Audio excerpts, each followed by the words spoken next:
नमस्कार छात्रों, जय हिंद, वंदे मातरम। मैं हूं लोधी सर। स्वागत है आप सभी का फिर से हमारे YouTube channel bright future commerce classes में। छात्रों, आज हम पढ़ेंगे class 12 accountancy chapter number 3 admission of new partner का complete objective types question. Chapter number 1 and chapter number 2 और चैप्टर नंबर 3 का थ्योरी हम कंप्लीट पढ़ चुके हैं। फर्स्ट और सेकंड चैप्टर का हमने ऑब्जेक्टिव टाइप्स क्वेश्चन भी पढ़ लिया है। आज हम पढ़ने वाले हैं चैप्टर नंबर 3 का ऑब्जेक्टिव टाइप्स क्वेश्चन। अगर आपने पिछले चैप्टर्स नहीं पढ़े हैं और इस चैप्टर की थ्योरी नहीं पढ़ी है तो इस वीडियो के डिस्क्रिप्शन में जाकर लिंक आप देख सकते हैं। वहां पर आपको दोनों चैप्टर्स की वीडियो और इस चैप्टर की थ्योरी का वीडियो मिल जाएगा। तो चलिए स्टार्ट करते हैं chapter number 3 accountancy admission of new partner. तो पहला क्वेश्चन हमारा आता है बेटा मल्टीपल चॉइस क्वेश्चन में।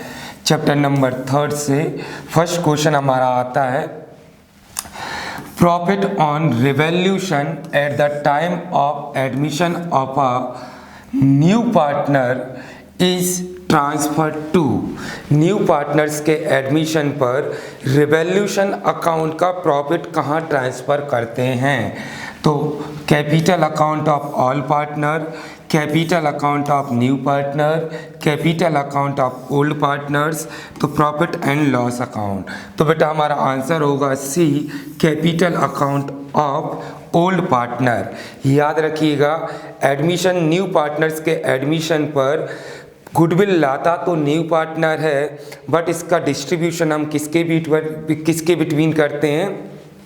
ओल्ड पार्टनर्स के बिटवीन। याद रखिएगा, एडमिशन के टाइम पर फर्म के पास जितना भी गुडविल है, फर्म के पास जितना भी प्रॉफिट है, फर्म के पास जितना भी रिजर्व है, वो सारा का सारा सिर्फ और सिर्फ किसके बिटवीन डिस्ट्रीब्यूट होता है? ओल्ड पार्टनर्स के बिटवीन। सेकंड हमारा मल्टीपल चॉइस क्वेश्चन आता है, revaluation account is prepared. Revaluation account कब प्रिपेयर्ड होता है? ऑप्शन दिया है, dissolution of firms gain, admission of a new partner, closing the business. तो बेटा याद रखना, रिवैल्यूशन अकाउंट हम तब प्रिपेयर करते हैं जब फर्म में न्यू पार्टनर्स को एडमिशन देते हैं, क्योंकि न्यू पार्टनर्स के एडमिशन से फर्म की एसेट्स और लाइबिलिटीज़ में डिक्रीज हो जाता है। उसी एसेट्स और लाइबिलिटीज़ की डिक्रीज को एडजस्ट करने के लिए हम कौन सा अकाउंट ओपन करते हैं? Revaluation account. तो इसका आंसर होगा C, admission of new partner. Next हमारा मल्टीपल चॉइस क्वेश्चन आता है, when old ratio is deducted from new ratio it is called। जब न्यू रेशो में से ओल्ड रेशो को माइनस करते हैं तब कौन सा रेशो आता है? Sacrificing ratio, equal ratio, gaining ratio, loss ratio. तो याद रखना बेटा, new ratio minus old ratio होता है गेनिंग रेशो। तो इसका आंसर होगा हमारा गेनिंग रेशो। नेक्स्ट हमारा क्वेश्चन आता है multiple choice, when the new partner bring his share of goodwill in cash the amount is debited. जब न्यू पार्टनर अपना शेयर ऑफ गुडविल कैश में लेकर आता है तब किस अकाउंट को डेबिट करते हैं? गुडविल अकाउंट को, capital account of new partner, cash account को, capital account of old partners. तो आंसर होगा बेटा कौन सा? Cash account. नेक्स्ट हमारा क्वेश्चन आता है मल्टीपल टाइप्स क्वेश्चन का ही, in which ratio the profit on revaluation is distributed. जो प्रॉफिट होता है रिवैल्यूशन अकाउंट का वो पार्टनर्स के बिटवीन किस रेशो में डिस्ट्रीब्यूट होता है? New profit and loss ratio, sacrificing ratio, old profit sharing ratio, gaining ratio. तो बेटा होगा इसका answer C, old profit and loss ratio. वो भी किसके बिटवीन होगा? सिर्फ ओल्ड पार्टनर्स के बिटवीन। अगला हमारा क्वेश्चन आता है फिल इन द ब्लैंक, जिसका पहला क्वेश्चन हमारा आता है फिल इन द ब्लैंक का, the right over the amount of goodwill rest with goodwill पर राइट्स होता है, किसका होता है बेटा? ओल्ड पार्टनर्स का। किसका होता है? ओल्ड पार्टनर्स का। इसके बाद हमारा क्वेश्चन आता है revaluation account is a, revaluation account है, क्या है बेटा? तो नॉमिनल अकाउंट है। कौन सा अकाउंट है? Nominal account. इसके बाद revaluation profit is not related to dash partners. Revaluation profit किस पार्टनर से रिलेटेड नहीं होता? तो बेटा याद रखना, न्यू पार्टनर से रिलेटेड नहीं होता। नेक्स्ट हमारा क्वेश्चन आता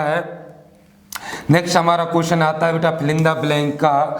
फिल इन द ब्लैंक में हमारा अगला क्वेश्चन है on the admission of new partner increase in the value of assets in credited in. ये कह रहा है न्यू पार्टनर्स के एडमिशन पर जब एसेट्स की वैल्यू में इंक्रीज होता है तब उसे क्रेडिट करते हैं, किसमें? तो याद रखना बेटा रिवैल्यूएशन अकाउंट में। किसमें? रिवैल्यूएशन अकाउंट में। अगला हमारा फिल इन द ब्लैंक आता है decrease in value of liabilities is firms. यदि लाइबिलिटीज में डिक्रीज हो जाए तो फर्म के लिए क्या है? तो याद रखना बेटा ये फर्म के लिए क्या है? प्रॉफिट है। अगला हमारा क्वेश्चन आता है क्वेश्चन नंबर 3, ट्रू फॉल्स। तो पहला ट्रू फॉल्स दिया है हमारा when the goodwill premium is paid by the new partner it is transfer to old partners capital account in their sacrificing ratio. Yes, याद रखना बेटा जब न्यू पार्टनर गुडविल लाता है तो उस गुडविल को ओल्ड पार्टनर्स के कैपिटल अकाउंट में ट्रांसफ़र कर देते हैं। वो भी किस रेशियो में डिस्ट्रीब्यूट करके? सैक्रिफाइसिंग रेशियो में डिस्ट्रीब्यूट करके। तो ये जो हमारा क्वेश्चन है ये होगा बेटा ट्रू। इसके बाद हमारा आता है on admission of partner the amount of goodwill is distributed among the old and new partners. ये कह रहा है कि पार्टनर्स के एडमिशन पर क्या हम गुडविल न्यू और ओल्ड पार्टनर में डिस्ट्रीब्यूट कर देते हैं? तो बिल्कुल भी नहीं बेटा। एडमिशन के टाइम पर जो गुडविल होती है वो सिर्फ और सिर्फ ओल्ड पार्टनर में डिस्ट्रीब्यूट होती है, इसलिए इस क्वेश्चन का आंसर होगा फॉल्स। इसके बाद थर्ड आता है at the time of new partners admission if the value of any assets decrease it will be debited to revaluation account. ये कह रहा है कि जब हम फर्म में न्यू पार्टनर्स को एडमिशन देते हैं और फर्म की एसेट्स में क्या हो जाए? डिक्रीज, तो हम उसे कहाँ पर डेबिट कर देते हैं? रिवैल्यूएशन अकाउंट में। तो बिल्कुल ये सही है बेटा, जब भी न्यू पार्टनर्स के एडमिशन पर फर्म की एसेट्स में कोई डिक्रीज हो जाए तो उसे रिवैल्यूएशन अकाउंट के डेबिट साइड ही रिकॉर्ड किया जाता है। इसके बाद हमारा नेक्स्ट ट्रू फॉल्स आता है revaluation account is prepared on the asset sold. तो ये बिल्कुल गलत है। रिवैल्यूएशन अकाउंट तभी प्रिपेयर करते हैं जब फर्म की एसेट्स और लाइबिलिटीज में डिक्रीज होता है, ना कि फर्म की एसेट्स को सोल्ड करते हैं। तो इसका आंसर होगा बेटा फॉल्स। ये क्या है हमारा? फॉल्स है। अगला हमारा क्वेश्चन आता है ट्रू फॉल्स में ही revaluation account is open when there is a change in the value of assets and liabilities. ये कह रहा है रिवैल्यूएशन अकाउंट तब ओपन करते हैं जब एसेट्स और लाइबिलिटीज की वैल्यू में क्या हो जाए? चेंज, यानी कि परिवर्तन। तो बिल्कुल सही है, ये इसका आंसर होगा ट्रू, क्योंकि रिवैल्यूएशन अकाउंट हम तभी ओपन करते हैं जब फर्म की एसेट्स और लाइबिलिटीज में इंक्रीज या डिक्रीज हो जाता है। अगला हमारा क्वेश्चन आता है मैच द कॉलम। तो पहला मैच द कॉलम है रिवैल्यूएशन अकाउंट। तो इसमें से देखते हैं रिवैल्यूएशन अकाउंट क्या है। तो रिवैल्यूएशन अकाउंट बेटा कब ओपन करते हैं? जब change in the value of assets and liabilities, जब एसेट्स और लाइबिलिटीज की वैल्यू में चेंज होता है। तो इसका आंसर हो जाएगा ए का डी। इसके बाद हमारा आता है रिवैल्यूएशन प्रॉफिट। अब रिवैल्यूएशन प्रॉफिट क्या करते हैं? तो रिवैल्यूएशन का जो भी प्रॉफिट होता है बेटा वो ओल्ड पार्टनर्स के कैपिटल अकाउंट में ट्रांसफ़र कर देते हैं और डिस्ट्रीब्यूट भी किसके अमंग करते हैं? ओल्ड पार्टनर्स के।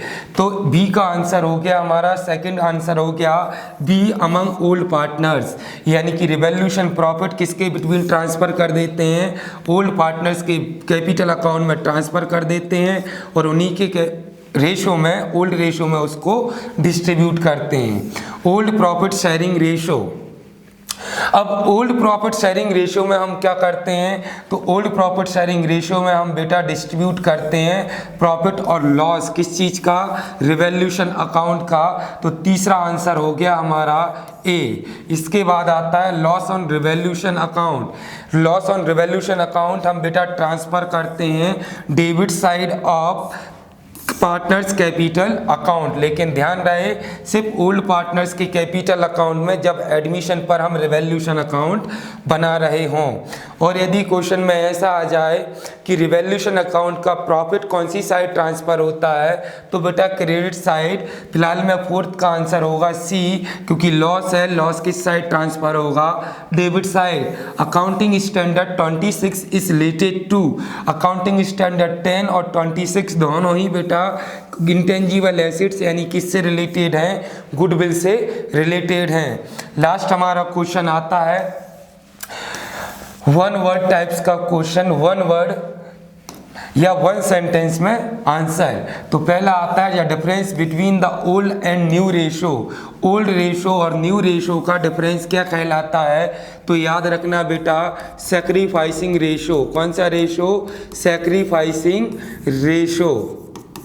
नेक्स्ट हमारा वन वर्ड आता है write the name of account which is prepared for recording increase और decrease in the value of assets and liabilities. उस अकाउंट का नाम बताइए जो फर्म की एसेट्स और लाइबिलिटीज में होने वाली इंक्रीज और डिक्रीज को रिकॉर्ड करने के लिए बनाया जाता है। तो याद रखना बेटा वो अकाउंट होता है हमारा रिवॉल्यूशन अकाउंट। कौन सा अकाउंट, रिवॉल्यूशन अकाउंट। नेक्स्ट है हमारा why is sacrificing ratio calculated. Sacrificing ratio क्यों कैलकुलेट करते हैं, तो याद रखना बेटा फॉर डिस्ट्रीब्यूशन, क्या करने के लिए, डिस्ट्रीब्यूशन ऑफ किसका, गुडविल प्रीमियम। गुडविल प्रीमियम का डिस्ट्रीब्यूट करने के लिए हम क्या कैलकुलेट करते हैं बेटा, हम कैलकुलेट करते हैं सैक्रिफाइसिंग रेशो। इसके बाद के बने हमारा द प्रॉफिट और loss of revolution account is distributed among the partner in which ratio. जो रिवॉल्यूशन अकाउंट का प्रॉफिट है वो पार्टनर्स के बिटवीन किस रेशो में डिस्ट्रीब्यूट होता है, तो याद रखना बेटा ओल्ड प्रॉफिट शेयरिंग रेशो। कौन से रेशो में, ओल्ड प्रॉफिट शेयरिंग रेशो में या ओल्ड रेशो में। लास्ट हमारा क्वेश्चन आता है वन वर्ड का accounting standard 26 is related with. Accounting standard 26 किससे रिलेटेड है, तो ये बेटा रिलेटेड है गुडविल से। किससे रिलेटेड है, गुडविल से। तो ये हमारा चैप्टर नंबर 3 का कंप्लीट ऑब्जेक्टिव टाइप्स क्वेश्चन हो गया है। सिर्फ 10 मिनट में आपको ये कंप्लीट ऑब्जेक्टिव टाइप्स क्वेश्चन याद हो जाएंगे। अगला चैप्टर देखने के लिए चैनल को सब्सक्राइब कर लें ताकि आपके पास नोटिफिकेशन आ जाए। जय हिंद, जय भारत।